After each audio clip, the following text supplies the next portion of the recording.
Hi guys, welcome back. If you've come back, thanks for clicking on a video with it's sort of an anti-clickbaity title. Certainly isn't chasing 10-pound bass in 1 meter of water. Because to be honest, I don't really know how to do that. Last decent bass I saw was in April. So, setting the bar low, we are chasing mullet in the wash. The conditions this day, sort of a bit of swell around, cloudy, 2 to 4 meters of visibility. Sort of high tide. The only fun I can really have in these conditions is to chase mullets in the shallow water. It can be quite entertaining. They come from all sorts of directions. You actually, you need a little bit of skill. There's a lot of wash. You're moving around. It's a short gun. This is a little 75. Single wrapper line, single 16 mil rubber. So it can be quite a lot of fun. The mullet darting in and out. A couple of small bass around, but generally I find the bass in these conditions are quite small, and because the visibility is not great, it is a bit of a risk to shoot them. Good chance of hitting one that's not minimum size. Much easier to find a big mullet in these conditions. So that's what I was after. I know they're around this time of the year, sort of from August, September onwards. You get the thin lip mullets come in. I think they come in to breed. I think they like cooler water to breed in, so I think they come down into the cooler waters of the UK and Channel Islands to breed. That's why we only see them for around 2 to 3 months of the year. So back down again. Stringweed here,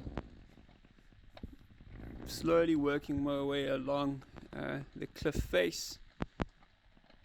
Just remember, you got to know where you can get in and out, because especially on Jersey's north coast, once you get in, there's not a whole lot of places to get out along the coast. So I know exactly what the tide and the current is doing, and I'm working along the cliff face. There were some fish, sort of, you can't really make them up, but they're sort of zooming along above me here, kind of out of range. Fortunately, camera angle this day, a bit tilted down. I've since fixed that problem. Slowly creeping around. Come up. I think I check my flag. Homemade float, yeah, it's down. It has a tendency to fall over and disappear, so we will see it on the next dive. Oh, that looks familiar. It's my flag. It's fallen off. Since fixed this, it tends to unscrew itself in the wind, so I've kind of added a piece of Dyneema, so if it falls off, I don't have to go and find it. Right, while I'm here, have a little look around. It's not deep, 3 to 5 meters. You have to have quite a lot of weight on you, otherwise you're just going to float up. So none of this freediver crap, neutral 10 meters,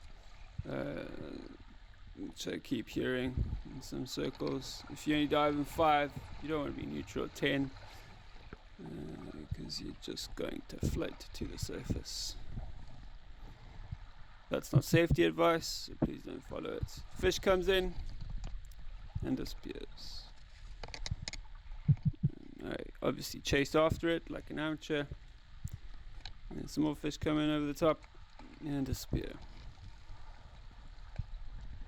Okay, slowly making my way along the cliff edge. You can see there's a bit of current, bit of swell pushing up onto the cliff. I found that the fish were actually really tight into the cliffs. For most of the dives, I was actually facing the cliff edge with essentially my fins towards the open ocean. They were actually coming at me from the shallow side.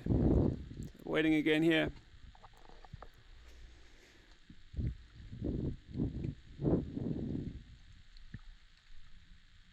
You never know where they're going to come from. I see it coming from my right. Move the gun and miss. Slash out of range. Down again.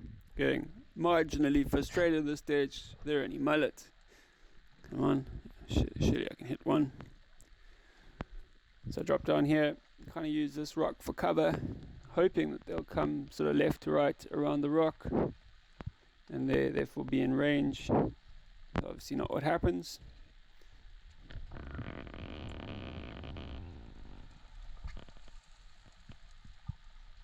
Give it a little grunt, not too much grunting. I think grunting has become this affliction a bit. People are just doing it way too much. The fish generally know you're there anyway. Okay, the fish come in from the opposite side.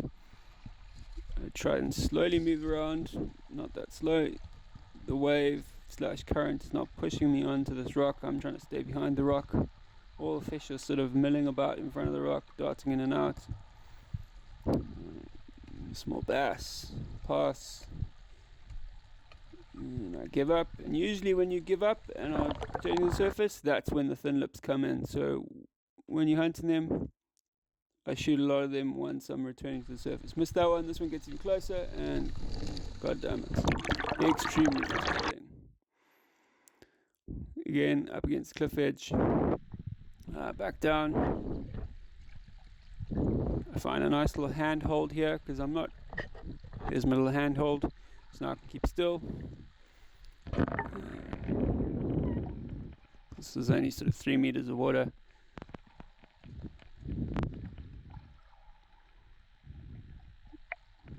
I wait as patiently as I can wait, which is not all that patient, but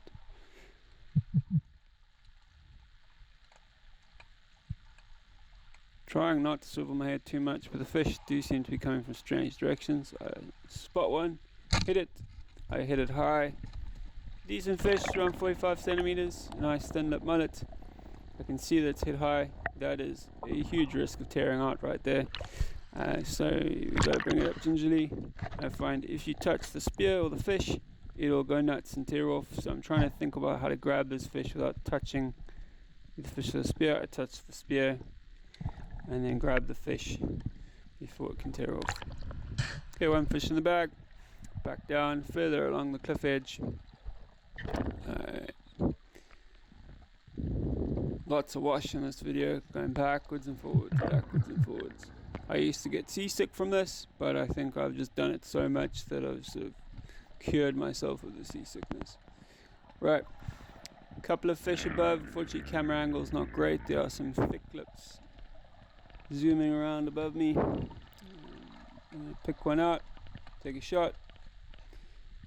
And another good fish, still around 45 centimeters as well. Gives a good account of itself. Charges around in the shallows. You can see how close I am to the rocks. And that's it. Thanks for watching, guys. Cheerio.